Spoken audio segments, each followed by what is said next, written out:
Hey guys, welcome to episode number 2 of Unturned Stones. I wanted to do this episode as an opportunity to kind of explain a little bit more about the background of where this idea came from, as well as kind of a little bit more background about myself, just so I can kind of give people a little bit more insight about where some of this stuff has developed for me and how it's developed.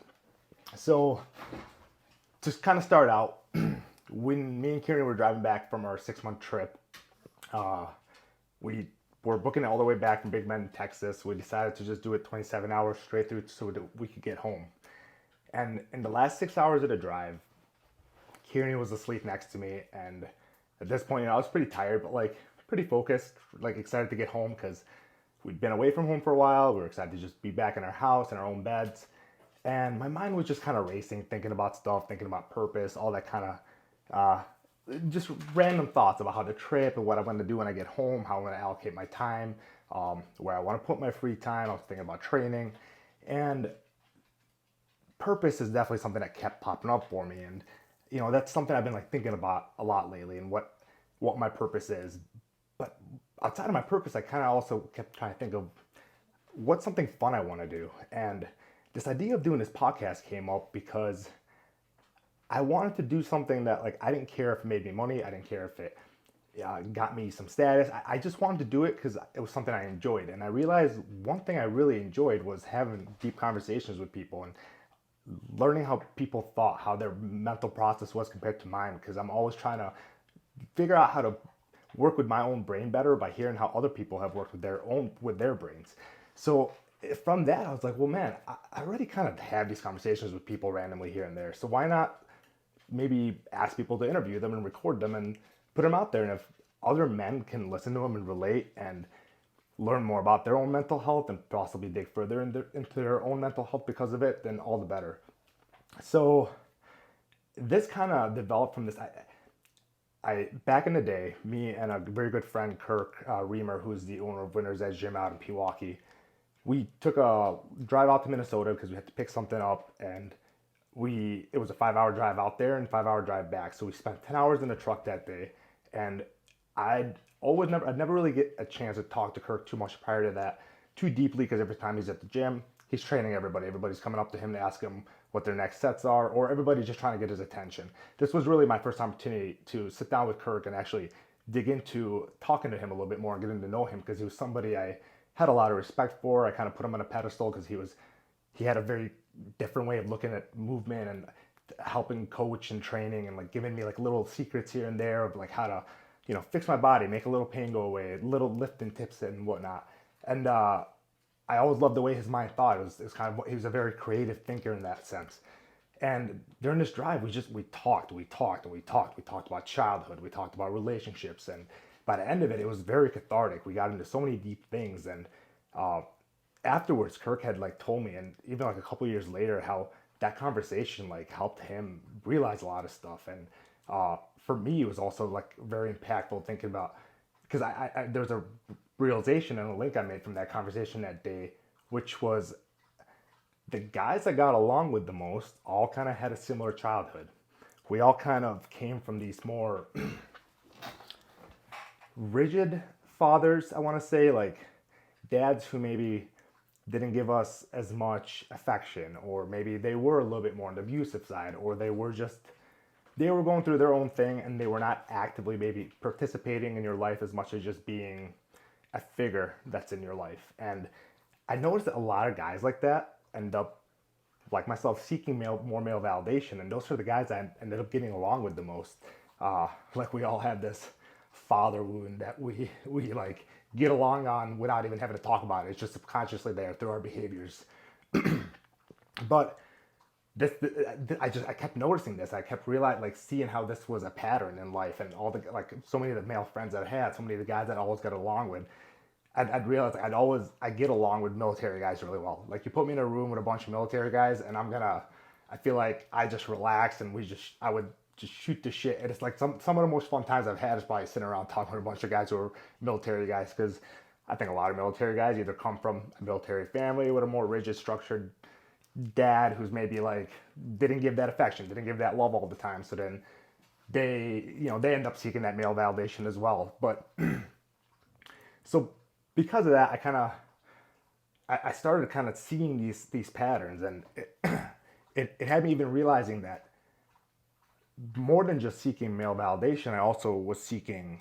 I've always been seeking peer validation to some limit, and that's because for anybody who doesn't kind of know about my story a little bit, I was born in San Diego, California, where my dad's family was living because his family had ended up there through moving to America and bouncing around a couple places. And when I was 4 years old, we moved back to Amman, Jordan, where my mom's family lived, and I lived there for 5 years. And when I was 9 years old, we moved to Greendale, Wisconsin, where my family has been since, and I very much at this point consider myself a Midwest boy.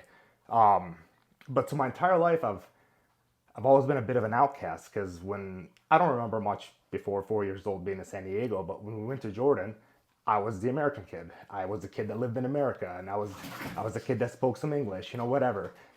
And then when I came to Jordan, when I came back to Greendale, Wisconsin, after being in Jordan for 5 years, I was the Arabic kid, and I carried that with me through middle school into high school. And it was very much kind of a part of my identity. I felt like it limited the way I looked at myself. I always kind of felt a bit of an outcast. But not I had great friends. That's not saying that by any means that I didn't have great friends and people that loved me and cared for me. Um, but I was the Arabic kid, and it's funny. So when I was in seventh grade, I one day went to school wearing a cutoff. I must have been feeling myself, and this girl that I thought was kind of cute. I don't know.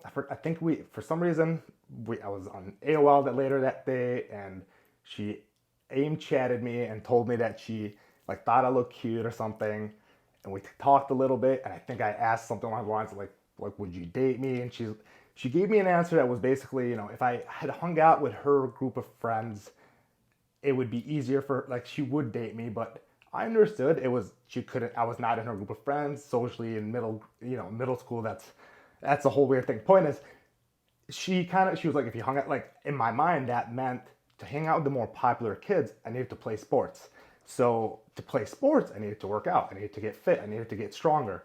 So that conversation literally kickstarted my life into fitness, into working out, and being really into just physical health. Because after that, in the summer between seventh grade to eighth grade is when I begged my dad to get me. Not, actually, I didn't even really beg. I think he got it for me pretty quick. A Southers Athletic Club membership, where I started going to the gym that entire summer. Started working out. Eighth grade, I joined wrestling, and I continued to just really be into fitness. And at some point, I don't even remember at what point my mind completely didn't even care about that girl anymore, and I was just so focused into fitness. And I feel like I did it. I did lift and I got big and strong because I was seeking validation from girls, and I also was seeking validation from guys. I wanted to be respected for being strong, for being athletic, and for that's the same reason I kept joining sports and wanted to play sports. But that I feel like it still held this idea. I was the Arabic kid. I never felt like I got the validation I wanted, and it wasn't until then when I got to college. I was kind of like the guy that worked out. I was the guy that was a little bit bigger, a little bit stronger. And in college, I got so much goddamn validation from all the bros. And again, I started looking back, I see that relation now of all the guys that I got along with in the gym the most. The guys that I would walk into the gym and I would see them and I would think to myself, oh man, I gotta seem tough. I gotta puff out my chest. I gotta make sure I lift heavy. I gotta lift a little extra heavy on this set. I gotta make sure I ground out a little extra rep because, at the time, your ego wants to say, I need to look tougher or bigger than them. Those guys always ended up being the guys that once we actually talked, we instantly clicked and we're bros. And this just happened consistently through college. Anytime I saw a guy that I thought was a threat or intimidating or something like that, we talk and we'd be bros. And I feel like looking back, they probably followed that rule. I'm sure they probably had a little bit more childhood where they didn't get as much affection from their dad, and they seek more validation. And that's why we end up in the gym, and all of a sudden you're talking to them, you're just clicking with them. So um, this kind of this got me into the idea that I realized that mental health impacted everything, and it impacts life on so many scales that your mental health can affect your sleep. It can affect your physical health. It can affect how you view things. It can affect your mindset. And fixing your mental health is such a big priority that a lot of people almost don't know the tools for. A lot of men especially don't know the tools for, because we kind of get stuck in these rigid ways of how we operate. We get stuck in these thoughts and patterns that, I mean, everybody does, but guys get more conditioned to it because we don't talk about our feelings as often. So you get a lot of guys feeling lonely and feeling like what they're going through, they think if other people are going through it, but it's like not worth talking about because it's not going to fix anything. When in reality, talking about it is kind of the first step to accepting what you're going through and then learning how to deal with it eventually. For me, there was this point where I read this book called The Power of Now by Eckhart Tolle, which it talks about the ego. It talks about how you to like reach some type of enlightenment, you have to let go of your ego. I don't necessarily believe in the theory that you should completely have no ego. I don't think you can exist in the world that we live in today with zero ego. You have to have some ego to some level. But it made me realize how much I had to let go of my ego, because I read that book at a time when I had lost a massive part of my identity, or I was losing a massive part of my identity, because at end of college and getting into post college, I really got into powerlifting. It became all I cared about. My main focus was that I wanted to powerlift. I wanted to just lift more weight, get stronger, get bigger, and it was very much like an ego-driven thing, but also it was like the, how do I say this? I mean, it gave me such a goal to focus on that it almost made everything else, all the inconsequential stuff, not bother my brain as much, because I was just so focused on this one thing, which is to reach my goal. Unfortunately, with it, I threw away my health in many ways, whether it was eating junk food just to get extra calories in, or not doing cardio, not taking care of my cardiological health, not taking care, like trying to keep some sort of endurance or agility, because I loved being a sprinter in high school. But at that point when I was powerlifting, I mean, I got to a point where I was 250 pounds, and I mean, there was a lot of ego with that. I liked being big. I wanted to be bigger. I at one point, like, my best squat was 545. I deadlifted 635, and I benched 435. It was never all at the same period of time because I could never put it all together to put one big total up. But I had a lot of ego behind those numbers from the years of work that went into getting them, and I hurt my back through all that time. I had an initial back injury at one point in college that I just didn't rehab well enough, but I kept getting stronger, and I hurt it again another point. But there was a point in 2015, I did nationals, USAPL nationals, and I had a subpar performance that I wasn't too happy about. But I beat the shit out of myself to get to that performance and to get to that day to lift and peak for it. When I got back, I got into another routine, because instead of thinking I should rest, I wanted to get stronger, because I had this specific number in my mind that I wanted to hit. It was a 600 pound squat, which would have been the junior national record for 242 for USAPL. Literally one national record for one federation. I was so obsessed with wanting to get that number, and I was just beating the crap out of myself to try to get it. And I was deadlifting 405 for some reps. My back did something, and it went to a mode where for like a month straight, I was just in constant back pain. I couldn't lay down, I couldn't sit, I couldn't stand. Nothing I did really relieved the back pain. It put me in such a miserable state that I had to finally accept that I could not continue to go to the gym and lift heavy to get stronger when I had this massive issue that I was just ignoring.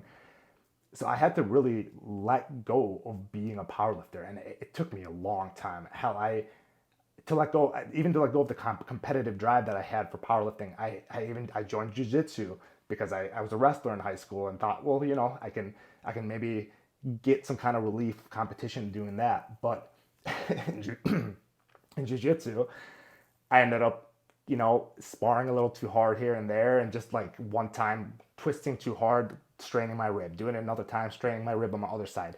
I ended up having this issue where my first rib on my left side just kept popping out, and I'd have to go get it popped in with the chiropractor because I could not pop it in myself every time it popped out. But I started getting all these chronic tension issues from it, so then I had to quit jiu-jitsu. And man, like, letting go the identity of being somebody who had to be like so competitive and so aggressive and so hyper aggressive to express my masculinity. I realized how negatively it had taken my life, and that to express my masculinity, I didn't need to express it through just being more physically dominant than some other people, and that there was other ways to express it. And ultimately, that stuff, that lifting and doing that to myself, the pain that I was putting myself through, that it ruined my mental health because I couldn't focus on anything else. And I started quickly seeing how negative this became.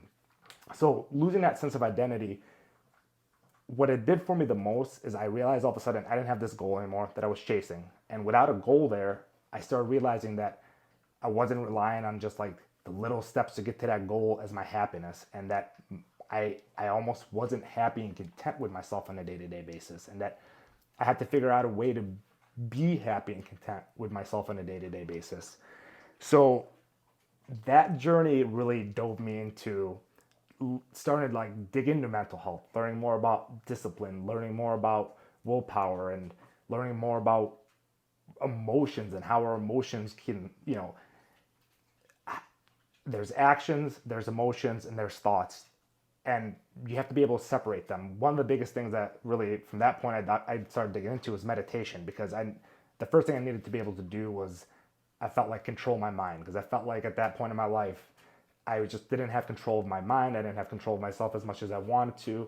And I needed to figure out how to be able to control my emotions. And meditation was kind of the first thing that I dove into that taught me taught me how to separate that when I had a thought, that thought did not by any means have to be associated with myself. It could just be a thought that comes and goes, and I don't have to dig into it. And how much I would spiral into thoughts if I just let myself get into them, as opposed to being able to just let them pass. And it's still a skill I'm trying to learn. But that really, it showed me that the biggest thing I learned in that period is like happiness could not be the goal that I needed to attain. I've always, I think, had this idea that happiness is the goal. And I learned that happiness could not be the goal. That the only way that I could continue moving forward was I had to assess my values. I had to assess what my priorities in life were. And then I had to create my goals based off of my values and what my priorities were.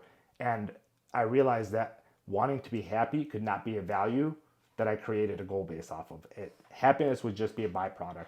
And stereotypical as you hear that, like the idea that the journey is what you have to enjoy, not the outcome, because otherwise you're always going to get to the outcome and be disappointed and then seek another journey that's going to give you another outcome that you think is going to make you happier. But the truth is that's kind of like a never-ending journey.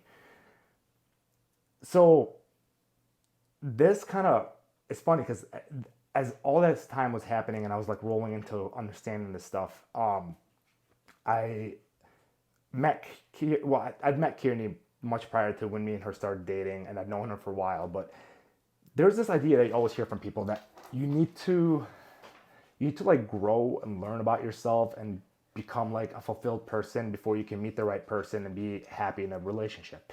And I subscribe to that idea a little bit, yet I also was guilty of jumping between one relationship to another through most of college and post-college, that I never really took that time to work on myself. But when I met Kearney, I was at a point where I like finally accepted that I had to work on myself, that I needed to take some time, not date anybody, and just work on myself. And when I met her, I mean, the first time we talked, we hung out, we literally talked for 7 hours straight. And I mean, I knew she was the one, and I knew I had to not let this opportunity with her go because I needed to work on myself. And in retrospect, that was such a great decision, because I now, in hindsight, believe you sometimes can't grow till you feel like you've settled some things in your life that maybe most of my 20s, most of my teens, I felt like a relationship was the thing that was going to always make me happy. And if I was in a relationship, then I'd be happy. But I'd get into relationships and things would start to go, issues would arise, and then fights would happen. Eventually the relationship would end, and then I would seek another relationship to be happy again. That it wasn't till I was in a relationship and stopped seeking relationships, which was the one thing I feel like I was seeking my entire teens and 20s, that I started to really be able to grow. So that's something I'd love to talk to people about, and I'm definitely going to be asking that question of people as I interview them to get their opinion on it in the future, because people have varying thoughts on this. Because I'm sure somebody else who has possibly reached more of their growth before they met their person that they're with now is going to have reasons to argue why that was more their way. And man, that's probably the biggest lesson I've learned in my 20s by far, was that the world, basically nothing is black and white. Everything has this massive area of gray between it, and it's very easy to see just the black and white on the opposite ends of it, but basically the entire middle is gray. Everything is gray, and everybody's experience is individual and complex to every single person, and very unique to every single person. And again, that's why I'm on this journey. That's why I want to interview people and talk to them and learn more about the way that people have processed their lives and processed their childhoods, processed, you know, the growing up they've had to do, because we all have to go through that stage of being teenagers to kind of being adults, whether it was college or whether it was getting into work right after high school, whatever it was, that like we all experienced that we had to change in some way, and we continually have to change. And how we change, or whether or not we change, is the biggest thing that's going to indicate, I think, happiness and success for us further on in life. Because the people I think that sometimes are the least happy are the people who change the least. But that's more for us. That's more for me to dig into later and talk to with other people. But to kind of end a lot of this, I mean, my wife has been instrumental in helping me get further along my journey every day of trying to work with my own mental health and figure out how I interact with the world around me, and how I could possibly be of even more help and resource to others around me. Because sometimes I get very caught up in, being a lone wolf and just putting my head down, doing my work, working out, eating dinner, taking care of my stuff at the house, and like not doing much socially outside of that. And I always, whenever I get into social situations, or I get to see people and I get to talk to people, and I do something maybe I hadn't done for a while, it always amazes me how much better I feel, but then how much my brain ends up wanting to go right back into that lone wolf mode. So this is something I work on every day, and I feel very lucky to have my wife as my rock every day as well, because she has definitely been a big reason that I've continued to figure out how to push myself out of comfort zones. And not that I didn't push myself out of comfort zones prior to meeting her, but she makes everything else in my life feel stable enough to be able to push myself out of my comfort zones, because I know she's my rock. Everything else is stable. So that's kind of that is a little bit more of my history, a little bit more of the journey I've taken here in my 20s, the process of me seeing the connection I've had with so many guys that I've gotten along with through that time, as well as the process of me having to let go of my ego, and how much that's impacted me. And I don't know if I would have maybe told you. I don't know if I would have told you I was happy in my 20s. There was points in time where I was happy because I was so concentrated on a certain goal, but the level of content I feel now with how much I've been able to let go of my ego, which came along with as well, like letting go of expectations and not building a life up where I'm constantly putting expectations on it and then being left disappointed. Because that is, I found that to be the number one way to be disappointed in your life, is to make expectations and not be willing to let them go, to hold them rigidly like they are set in stone and they must be met. That is the number one way to just constantly hold yourself down and not let yourself figure out how to let that go. So letting that go is definitely a big part of it for me, that I went through in my 20s. Learning how to let go of expectations, and then building goals that are then based more around your values instead of having expectations. So that's how I'm going to conclude it. Thank you guys for anybody that's listening. The first episode, the feedback from people was phenomenal, and the amount of support I got really, every single time I got a message from somebody, the amount of warmth it filled me with was amazing, and it meant a lot. So I really appreciate that. I hope you guys enjoy this, and I look forward to doing more interviews here soon, because honestly, it took me a little long to talk directly to the camera myself, which it was a struggle for me more than I realized. But I think it's easier for me to almost interview people than for me to talk at the camera. So I will be doing some interviews soon and getting them posted, and I look forward to having more great conversations to share with you guys. So thank you, and please subscribe, and have a great day.